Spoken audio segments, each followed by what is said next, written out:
जरांगेंच्या आंदोलनाला विरोध केल्यानं काळं फासण्यात आलंय। डॉक्टर रमेश तारक यांच्या मराठा संघटनेच्या कार्यकर्त्यांनी काळं फासलंय।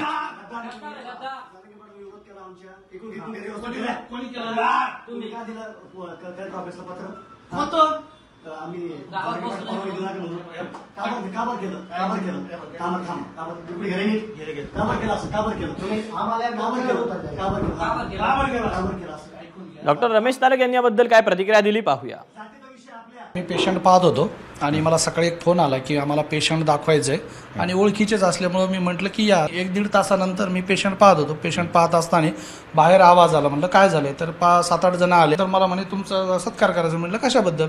ते तुमचा वाढदिवस आहे। म्हटलं माझा वाढदिवस नाही। मग ते म्हणे चालेल, मग हरकत नाही, आम्ही आता आलोच इतक्या दिवसानंतर तर तुमचा सत्कार करतो। त्यांनी माझ्या अंगावरती शाल टाकले आणि बुके दिला आणि फोटो काढले। 2 जण पाठीमागलं, 2 जण समोरून आले आणि 2 जण दरवाजावर गेले आणि त्यांनी दरवाजा बंद केला आणि माझ्या चेहऱ्याला काळं फासलं। म्हटलं काय?